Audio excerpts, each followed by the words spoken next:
Is this the same discussion as shareholder value versus stakeholder value? Or is this a slightly different take on the business?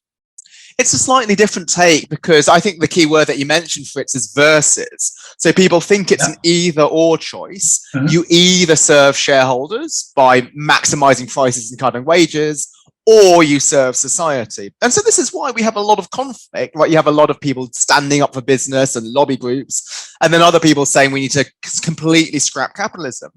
And I want to present a middle ground, is that there are ways of running a business which serves both shareholders and also wider society. And this involves investing in providing meaningful work to our employees, providing products that positively affect customers' lives rather than, say, causing addiction, and reducing our footprint and our harm to the environment. And all of these things in the long term lead to better outcomes for shareholders as well as stakeholders.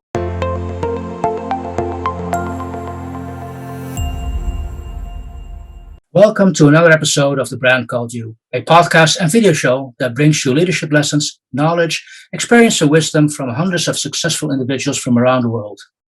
And if you're new to the channel, please subscribe and hit the bell icon. I'm your host, Frits Bussemaker, and today I'm delighted and privileged to have a conversation with Alex Edmans. Alex, welcome to the show. It's great to be here, Fritz. Thanks for having me on. Hey. Now, Alex is a professor of finance at the London Business School, with a focus on corporate governance, responsible business, and behavioral science. Now, his research has already been covered by numerous media outlets, ranging from the Wall Street Journal, Financial Times, The Economist, but also the BBC, CNN, CNBC, and Reuters. He's also the author of the book, Grow the Pie, which was named to the Financial Times Book of the Year 2020. And he's a speaker at events like the World Economic Forum and was a TED speaker. So again, Alex, thank you for being here. Before we start on the main topic, Grow the Pie, I was wondering, could you willing to share a little bit about your personal background? What was your journey? How did you get to become a professor of finance?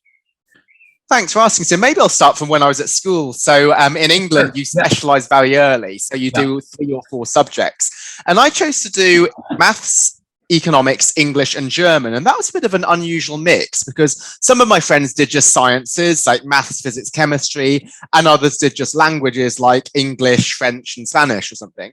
But I had a mix of both arts and sciences. And that's why I really liked economics, because you do have some theory, but you can also have disagreement and different viewpoints. So it's not like physics when there's a right or wrong answer. You have some theories, but different people can have different views. And so that's why I chose to study at university, is because I like the chance of sharing different views with different people. And then I went to Morgan Stanley to be an investment banker, and I spent a couple of years there. And I actually enjoyed my time. So you might have a lot of ex-bankers who say they were mistreated and worked to the bone, but I found it interesting. But the problem was I found it quite narrow. So you worked on one client's problems at one time, whereas as a professor, if you do research or you write a book, that could apply to multiple companies across different industries and in different countries. So I thought the impact that you can have in terms of changing people's thinking would be different. So I did a PhD at MIT. I was a professor at Wharton in the US for 6 years, and I've now been at London Business School for 8 years. Great. Okay, that's a very impressive resume. Now, I was quite curious when I came across the book Grow the Pie, which you were the author of. Could you tell us what is this book about, and why did you write it? Why was it needed? Absolutely. So this book is about the importance of purpose and social responsibility for business. So why is it called Grow the Pie? So what is the pie? So the pie is the value that a company creates, and people think it can either be given to investors in the form of profits or society in the form of fair wages and fair prices.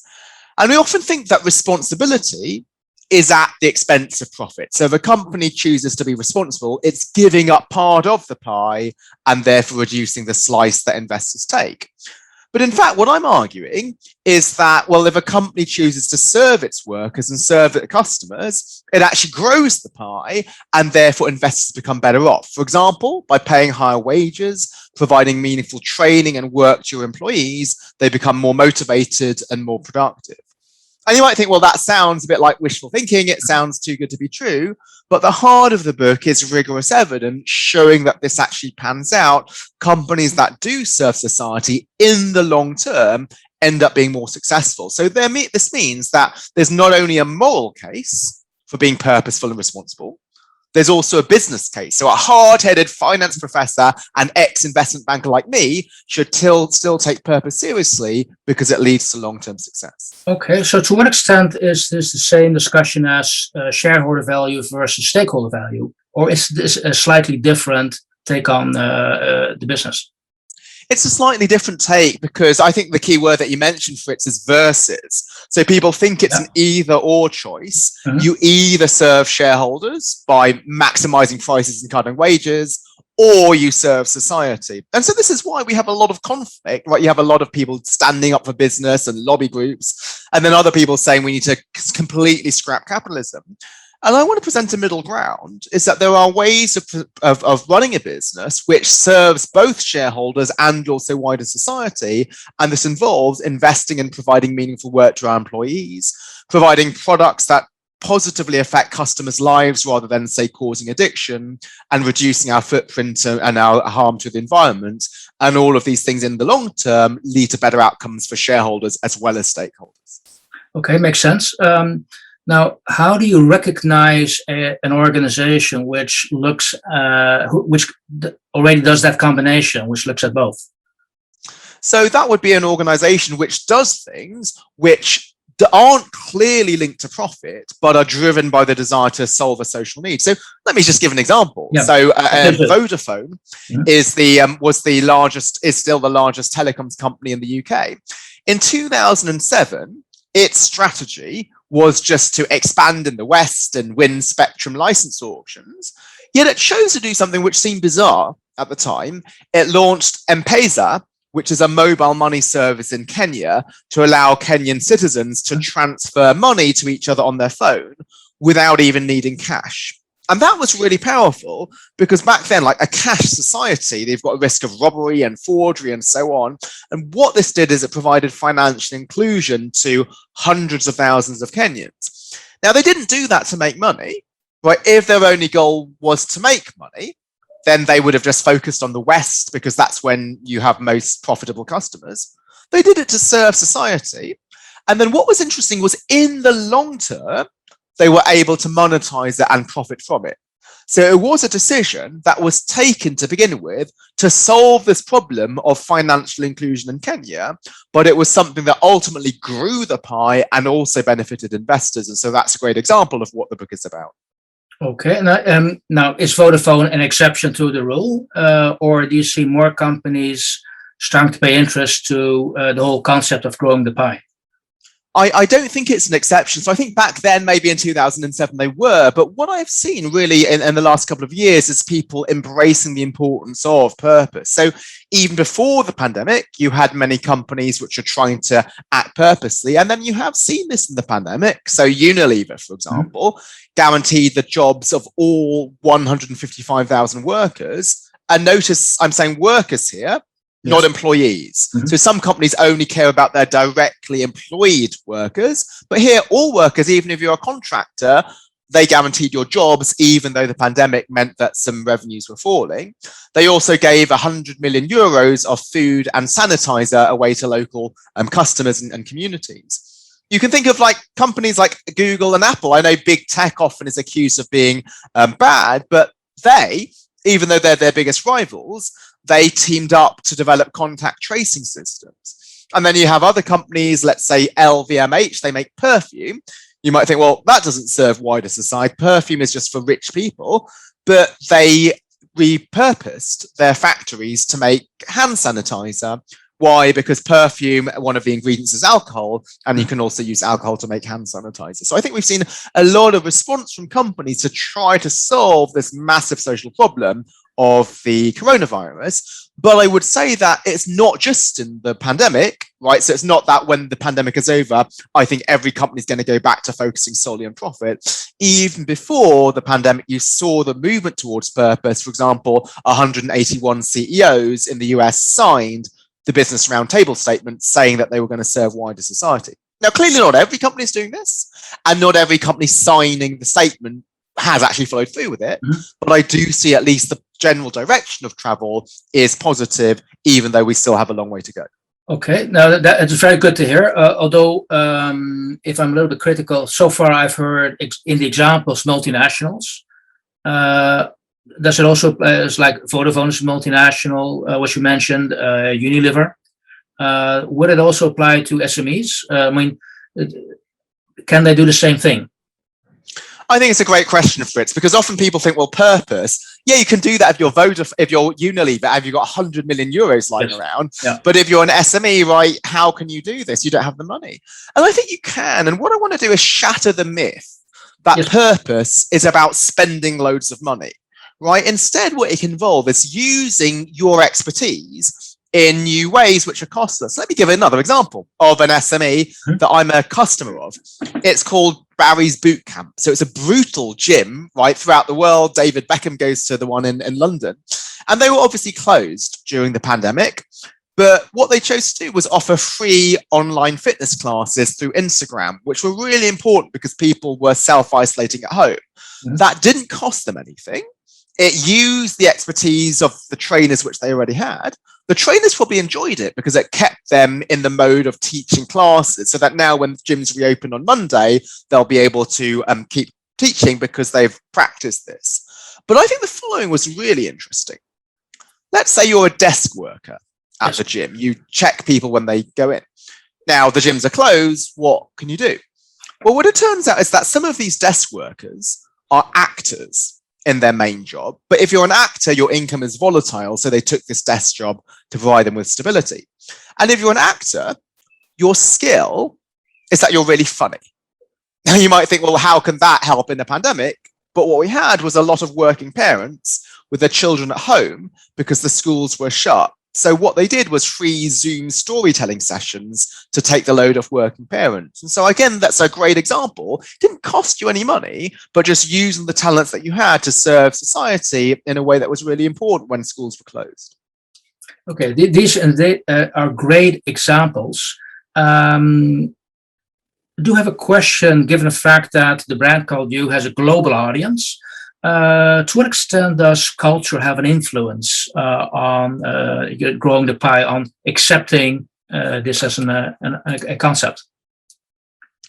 So there clearly are cultural differences throughout the world, but this is not to try to ignore them, but to highlight that actually the principles I'm talking about, I don't think are specific to a given culture, right? So yes, clearly cultures will differ in terms of individualism or hierarchy or power distance and so on, but the whole idea that both society and shareholders can benefit, well, that means it's a win-win. So it doesn't matter what your preference is as a society for money versus well-being, given that we can grow both. I think this is just as much applicable to a very capitalist country as it is to a country which is more equality-based. Let's take a country which cares more about well-being.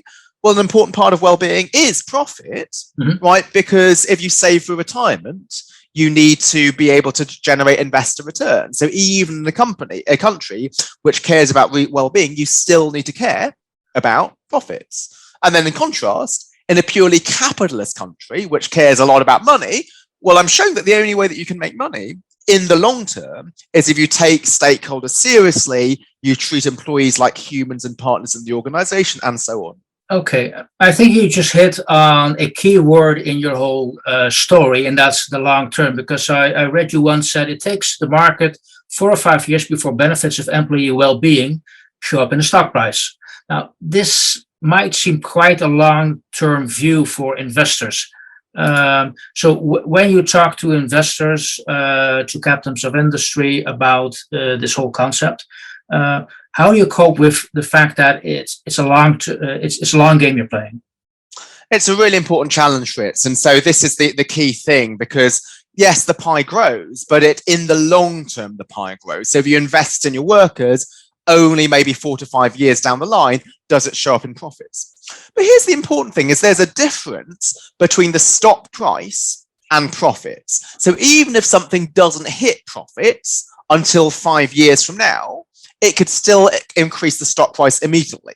For example, right, if Tesla was to announce a new electric car, which maybe won't be produced for 5 years, the stock price will go up immediately on the news. And we saw when BP announced their energy transition plan, the stock price went up immediately.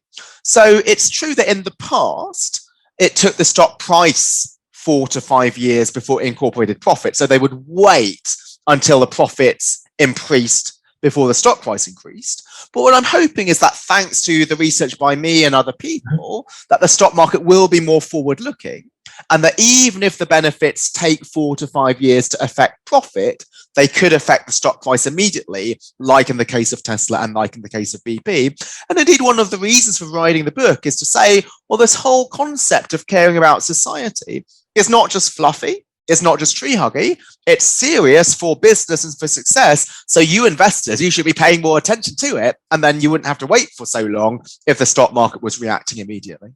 Okay, that's a great story. Now, you've already made a couple of remarks and related it to the current pandemic. Do you think that the current pandemic is accelerating this whole concept, or putting it on hold for the moment? I think it's accelerating it. So certainly the pandemic has been really, really harsh in many, many ways. Yeah. And my fear was that this is going to lead to companies thinking, I'm not going to care about society. Yes. I'm going to focus on myself and focus on survival. And maybe there have been a couple of companies that did that. But I think most companies have now recognized the importance of serving wider society, and also that this doesn't need to involve a huge expenditure of money. So what they've now realized is that, let me think creatively about what is in my hand. So what I mean by that is, what are the resources?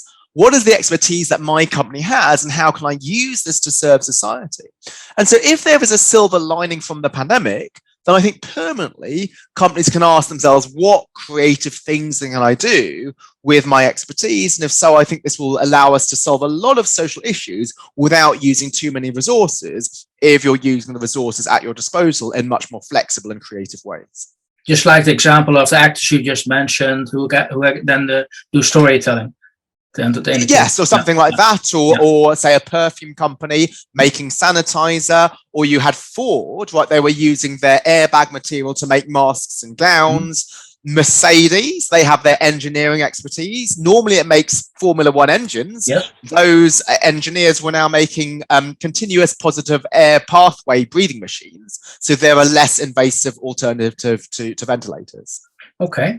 Now, does something like a cookbook exist? Suppose a company is very interested in the concept. Hey, we want to implement this. What should they do? What could they do?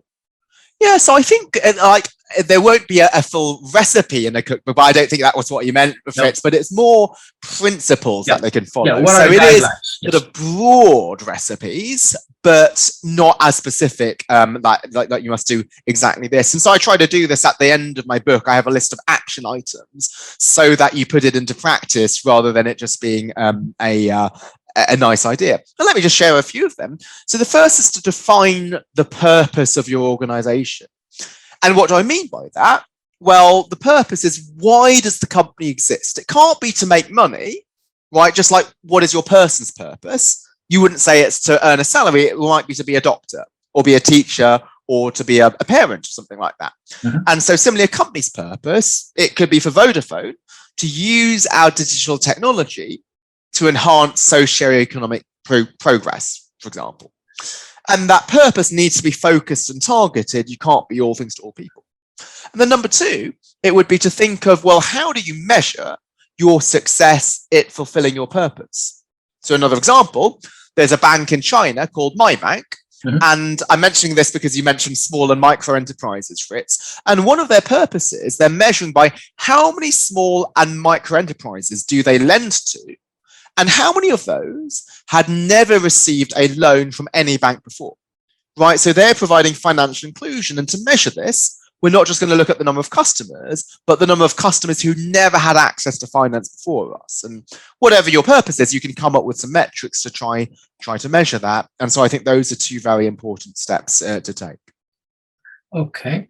Hey, now, I've heard you speak now a couple of times, Alex, and it's always, I see a lot of passion. And I was just wondering, how is your, I would say, your personal motivation tied to your academic world?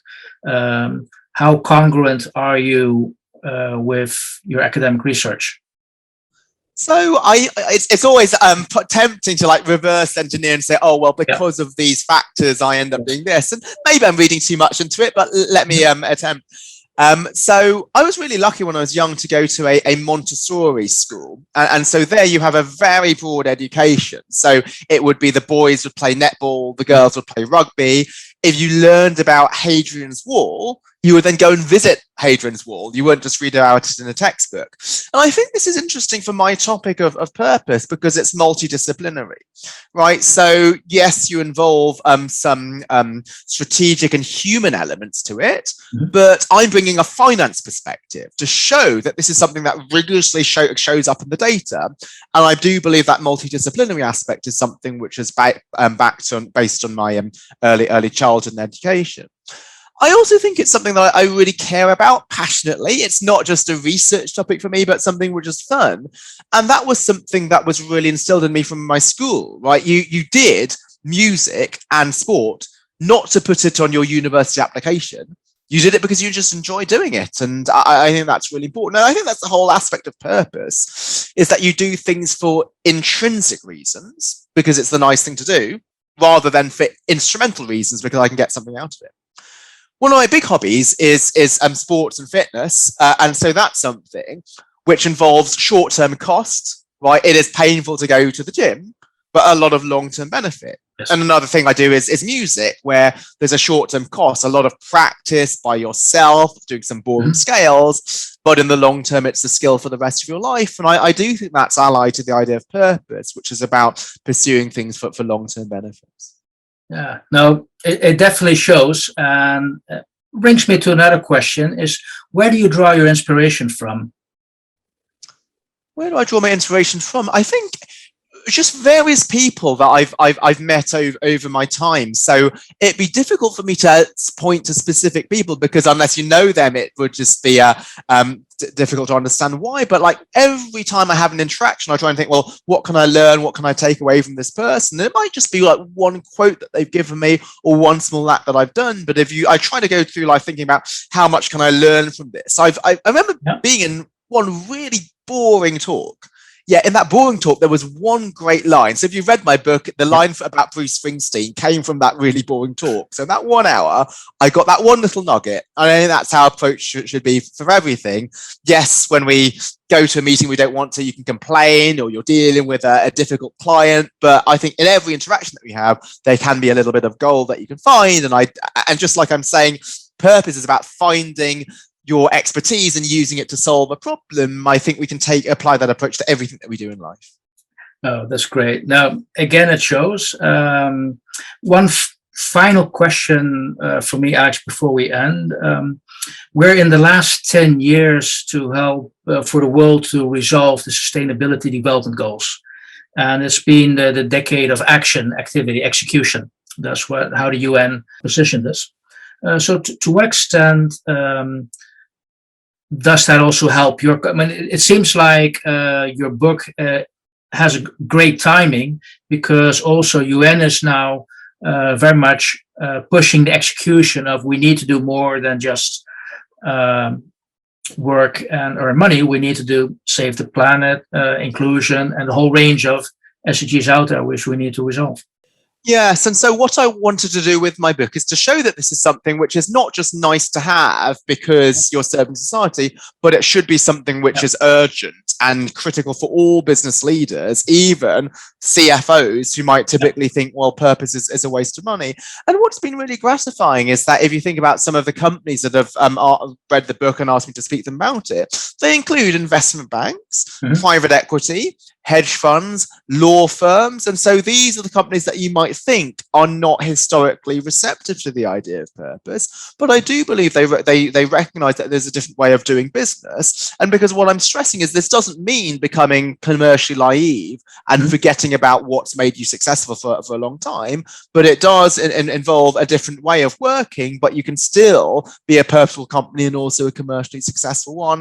And I don't think this is backed by wishful thinking, but a lot of evidence and case studies and examples. One great thing I'm really gratified by is it's being translated into Korean and Chinese. And you talked about, Fritz, that this is a global problem and you've got a global audience. And I do believe the message of responsible business is something that should be spread worldwide. And I'm really grateful for this opportunity to do so. Great. Okay, well, having scanned through the book, I've seen lots of great examples, hard facts to prove your case. So the challenge is keep the long-term view in there, but you've given more than enough proof that you can actually combine purpose and profit for the good of society and the world in general. So, Alex, it was great having you on the show and sharing your insights for the brand called You, and really hope we meet again. So, again, thank you very much. Thanks very much, Fritz. It was great to be here.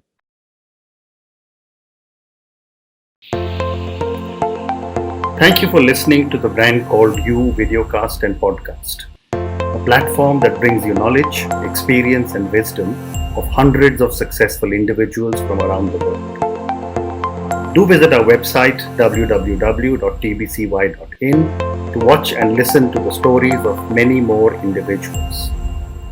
You can also follow us on YouTube, Facebook, Instagram, and Twitter. Just search for the Brand Called You.